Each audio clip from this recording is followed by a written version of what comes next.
Hello, parents and guardians, and welcome back to another Discipleship Debrief. This past Sunday, CBC Youth continued our series in the book of Ecclesiastes, now in chapter 6 of Ecclesiastes, and looking at what the preacher describes as a great evil that he has witnessed under the sun, dissatisfaction. The idea of not being satisfied with what God has given you or not enjoying what God has given you. And the preacher talks about this concept pretty plainly, pretty bluntly, so it wasn't a particularly in-depth lesson, but it was a good lesson nonetheless, and a challenging lesson nonetheless, where we talked about what dissatisfaction is, ultimately being ingratitude towards God, not enjoying the things that God has given us. It doesn't come from not having something, it just comes from not enjoying what we do have. And we talked about why we're dissatisfied, and that ultimately being that we're really looking for satisfaction in the wrong place and in the wrong things, right? The preacher calls it a striving after the wind. And so I use the illustration with the students of trying to catch the wind, right? If you saw someone standing outside going like this, trying to catch the wind, you wouldn't think they were very smart. And ironically, that's how God looks down on us, looking around for satisfaction in the places that it can't be found. It can't be grasped there. It can't be found there. And he looks down and in Isaiah 55, he simply asks his people, why? Why do you spend all your money on food that is not food? A concept there being, why are you striving for satisfaction? Why are you looking to things that cannot satisfy for satisfaction? And so what dissatisfaction is it's ingratitude. Why we are dissatisfied is because we're looking to the wrong things to satisfy us. And then how Christ ultimately solves this problem is that he reconciles us to God, and in God there is satisfaction, right?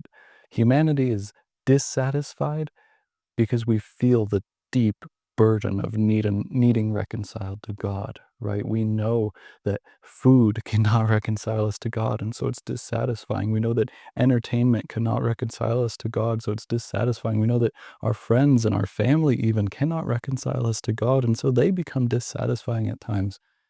Ultimately, that satisfaction is wrapped up in the person of Christ because he does reconcile us to God. He does bring us back to God.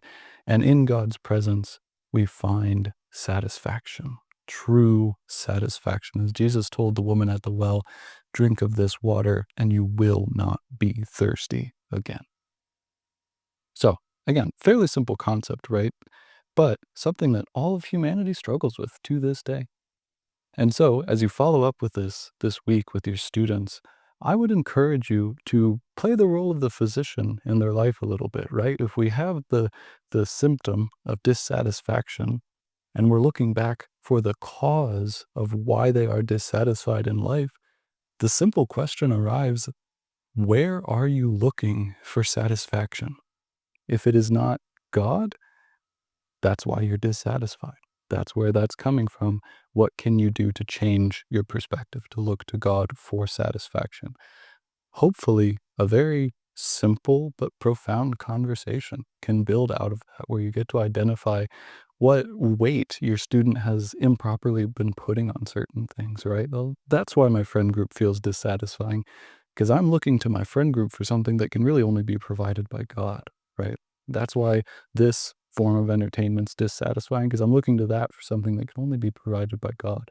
So have that conversation with them. I hope that it blesses them, encourages you as their parents. Maybe share a time with your student where you were looking in the wrong place for satisfaction and how that felt and how you worked through that. Next week, we will not have youth group. We will have a Super Bowl party instead. So rather than 5 to 6:30, it's going to be 6 to 8. We're going to try to watch the first half of the game, but if it doesn't make it, it's not a big deal.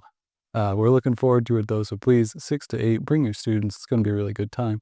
Encourage your students to invite friends. This is a event that we do in the church, and it's a really good way for people who are not comfortable with the idea of church to experience being in a church building without fear or judgment, and it can really change their perspective on church. So encourage your children to bring friends and invite friends to this and everything.